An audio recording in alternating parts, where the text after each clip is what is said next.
Hubo momentos en que, por leerlo, te mataban.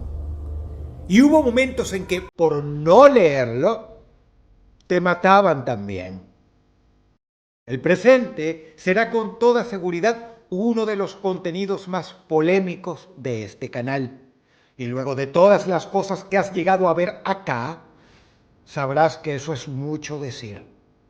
Hoy exploraremos el lado oscuro del libro más importante de todos los tiempos. Prepárate muy bien porque estos son los 7 misterios más inquietantes de la Biblia.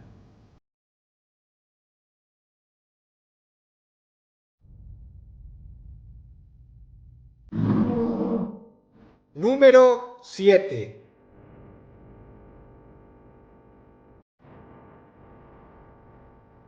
El célebre William Shakespeare citaba mucho a la Biblia en sus obras, más específicamente al libro de los Salmos. Shakespeare estaba de hecho obsesionado con ello.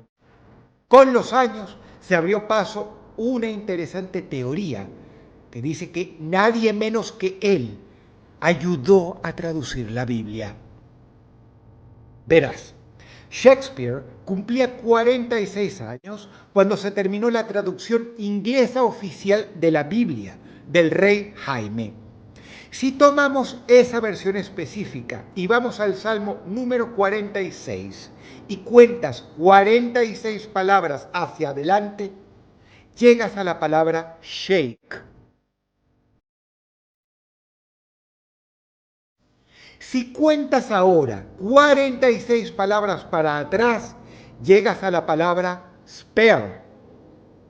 Es decir, en el Salmo 46, en la palabra 46 para adelante y 46 para atrás, aparece el nombre del gran dramaturgo y poeta Shakespeare. Esta teoría empezó a circular en el año 1902. Sin embargo, en realidad parece ser mucho más posible que alguno de los traductores de la versión de los Salmos del rey Jaime quiso poner un homenaje oculto a Shakespeare con motivo de su cumpleaños y, sabiendo la obsesión de él por el libro de los Salmos, hizo coincidir estas dos palabras que forman su nombre en el número 46, la edad que él cumplía en ese entonces. No cualquiera recibe un tributo en nada menos que la Biblia. Así sea gracias a un traductor. Número 7.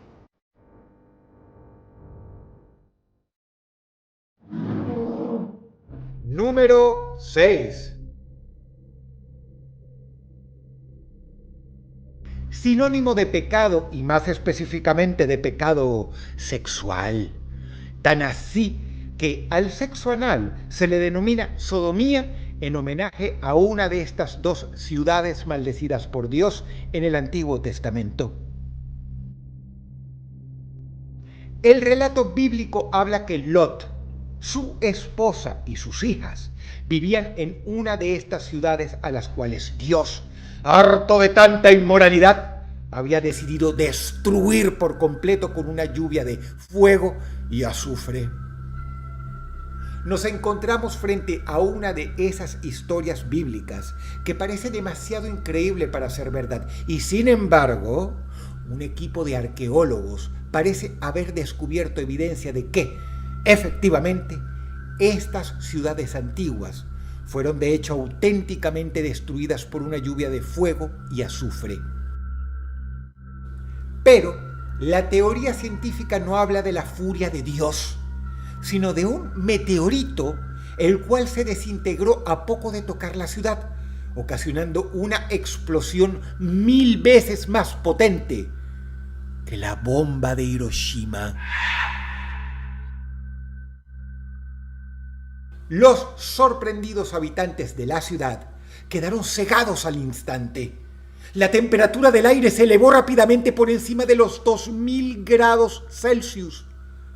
Ropa y madera estallaron inmediatamente en llamas. Espadas, lanzas y hasta la cerámica comenzaron a derretirse. Al parecer, detrás del relato bíblico, pues las fechas y la zona coinciden, hubo un hecho histórico verificable. Se calcula que en dicha lluvia de fuego y azufre murieron en la ciudad de forma instantánea unas 8,000 personas. Está claro que Lot, quien era pariente de Abraham, sobrevivió a dicho cataclismo.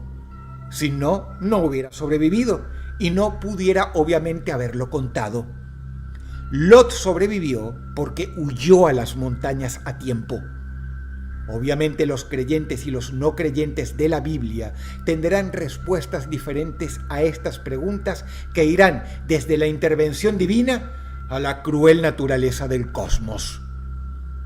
Lo irónico de esta historia bíblica es que, habiéndose salvado de la destrucción de estas dos ciudades, Lot, en las cuevas a las cuales huyó, fue emborrachado y violado por sus propias hijas. Número 6.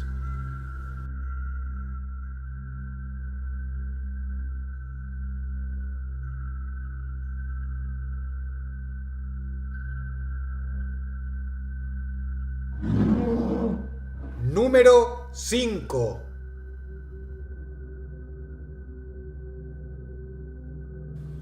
Los jinetes del Apocalipsis seguramente están dentro de los personajes más famosos de toda la Biblia. La influencia de los mismos en la cultura popular es tremenda, tanto en películas como en videojuegos. Sin embargo, aquí es donde puedes hacer una pregunta. ¿Cuántos son los jinetes del Apocalipsis? Seguramente te tienta decir que son 4. De hecho, así se les llama, los 4 jinetes del Apocalipsis: guerra, hambre, peste y muerte.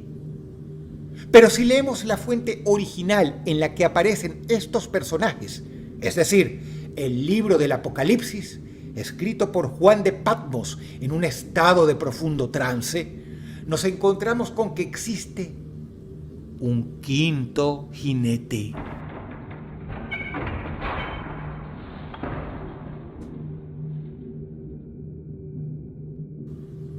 La cosa es así. El primero es el jinete del caballo blanco. Para muchos representa al anticristo y su cabalgar implica su llegada a la tierra.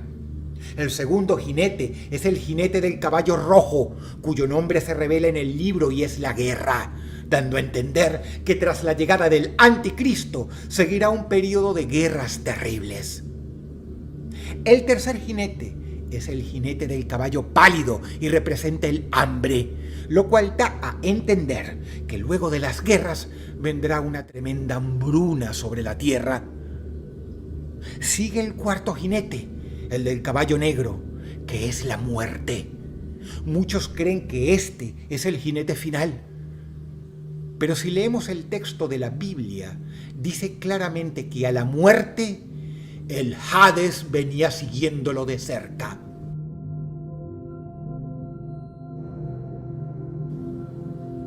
Por tanto, existe un 5.º jinete y es el Hades, lo cual en ese contexto del Nuevo Testamento era el nombre dado tanto a la morada de los muertos como al dios hermano de Zeus que la custodiaba.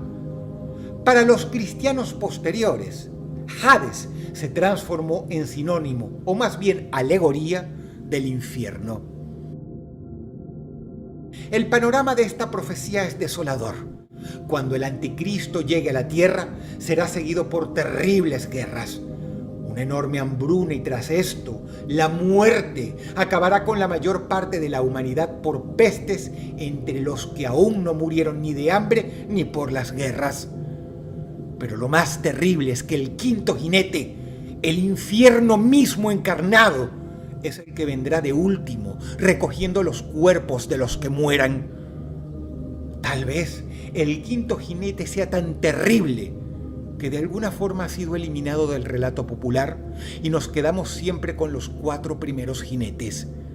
Pero allí está, siguiendo de cerca la muerte misma, el Hades o infierno, sería el 5.º jinete, según muchos. Número 5.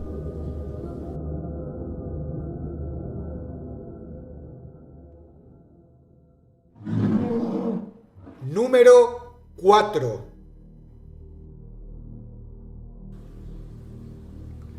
Como es de esperarse, la Biblia aborda el tema del fin del mundo en diferentes ocasiones, tanto en el Antiguo como en el Nuevo Testamento. De hecho, dedica todo un libro, es decir, el Apocalipsis, a hablar de los acontecimientos previos y posteriores a ese fin. Jesucristo, además de haberse proclamado como el Mesías, fue también un profeta que predijo el fin del mundo.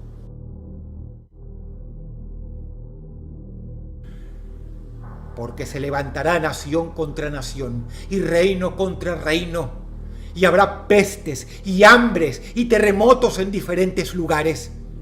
Y todo esto será principio de dolores. Entonces os entregarán a tribulación y os matarán, y seréis aborrecidos de todas las gentes por causa de mi nombre.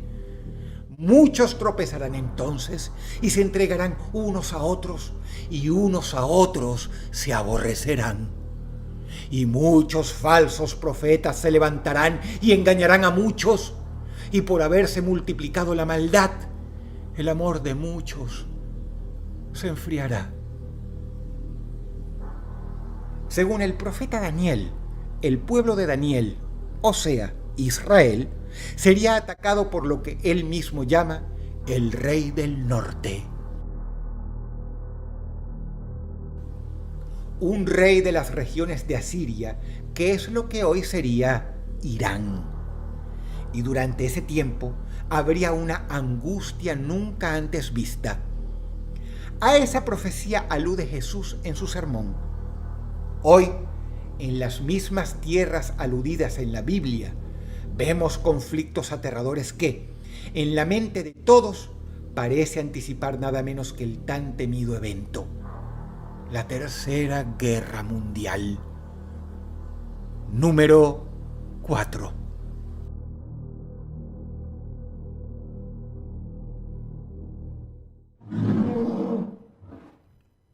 Número 3.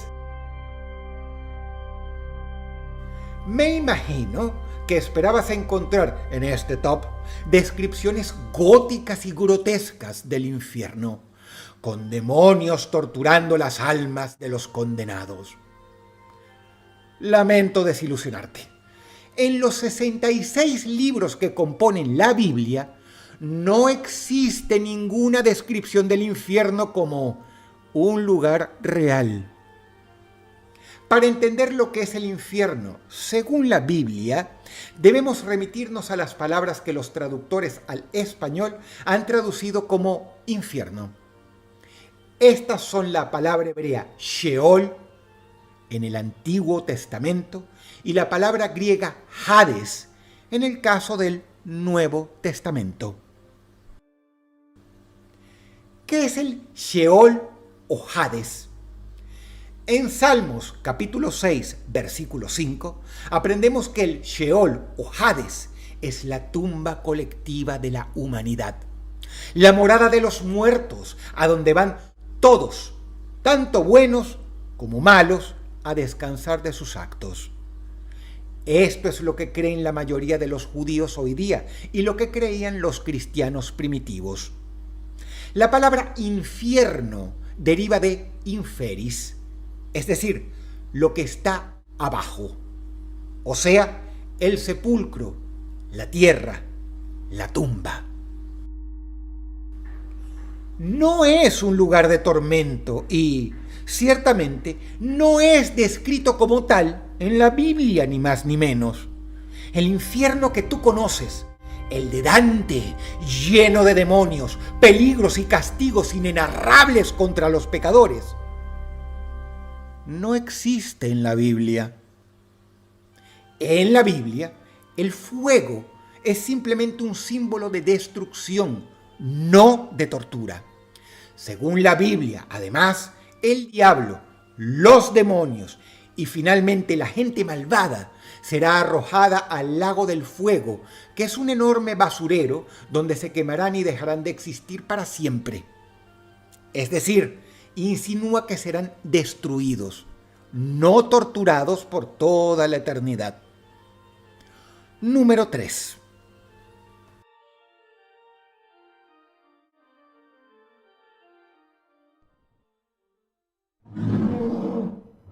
Número 2. En la antigüedad, una táctica de guerra muy común era el llamado estado de sitio o a secas sitio. Esto es, en argot militar, rodear una ciudad e impedir que nada entre o salga de la misma por un periodo prolongado de tiempo. Las tropas invasoras podían sitiar una ciudad durante meses o incluso años para provocar así la rendición de los ocupantes que iban sucumbiendo al hambre, a las enfermedades y a la sed. La situación de las personas en una ciudad sitiada podía llegar a ser terrible. En el Antiguo Testamento encontramos varias profecías pronunciadas en diferentes épocas en las cuales a los israelitas se les advierte que si se apartaban de las Escrituras sufrirían maldiciones y serían sitiados por sus enemigos, pasando tal hambre que llegarían a comerse a sus propios hijos recién nacidos.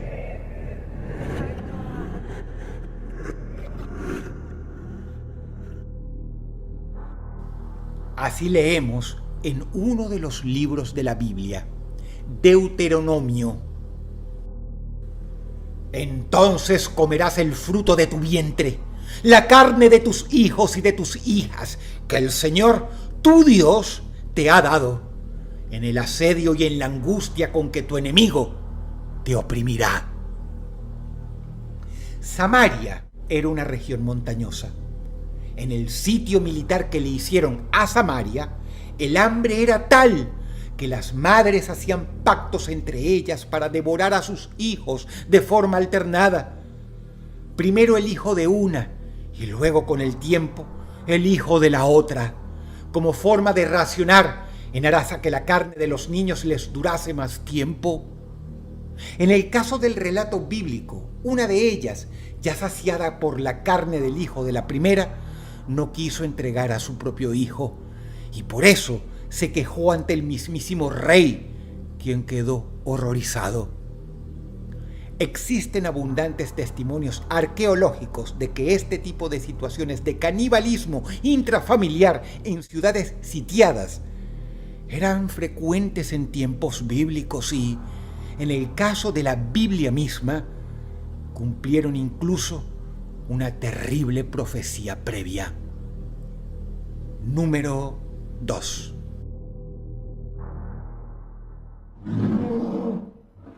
Número 1. Sin duda la estabas esperando. Es de los seres fantásticos mencionados en la Biblia el más conocido. Fuera de Jesucristo mismo, Él es el personaje más famoso de la Biblia, lo cual tiene sentido, ya que viene a ser su némesis. Me refiero a el Anticristo.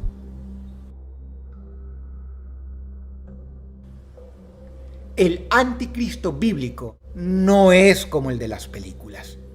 El original aparece en el libro del Apocalipsis y se le describe como una bestia salvaje de 7 cabezas y 10 cuernos con coronas y diademas en los mismos. La misma, según el Apocalipsis, emerge del mar, sí, como un kaiju, y su nombre, según la Biblia, es simplemente un número: 666.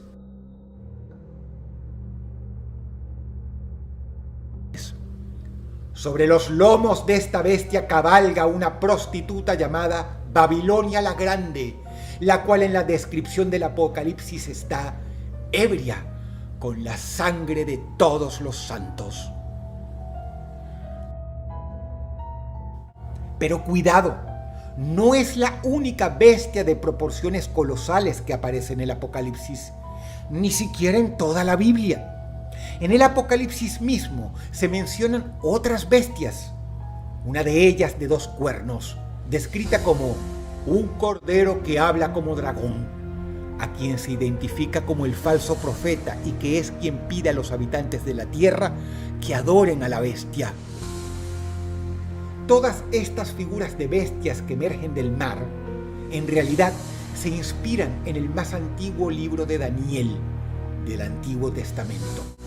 Y, con la guía de este, podemos interpretar que en realidad todos estos monstruos eran una alegoría de la época para referirse a potencias y gobiernos agresivos y hostiles. Es decir, claramente no eran bestias reales, sino una alegoría. Para muchos teólogos, la bestia 666 es la sucesión de potencias mundiales que oprimieron a Israel, desde Egipto, la primera cabeza del monstruo, hasta el Imperio Británico, su 7ª y última cabeza. Lo cierto es que pocos enigmas han cautivado más la imaginación que esta bestia apocalíptica llamada 666. Durante 2000 años, teólogos, numerólogos, curiosos, ocultistas, creyentes e incluso ateos han intentado descifrar el significado de ese número y la identidad de la temible bestia salvaje. Sobre la bestia salvaje en sí misma, identificada muchas veces como el mismísimo anticristo, se han escrito innumerables libros y se han hecho incontables películas. Se han pintado miles de cuadros y desde luego se han compuesto multitud de canciones en su honor. La bestia salvaje es el misterio más retorcido y perturbador de toda la Biblia, el que más ha influido en la cultura popular. Lo peor es que quizás sea el augurio de algo tan terrible que aún no ha llegado. Es por esto que a la bestia 666 le corresponde el número 1 de este top, por ser el misterio más grande, el enigma más difundido y fascinante, la interrogante más inquietante, además que contiene la Biblia y que prácticamente la cierra allí al final,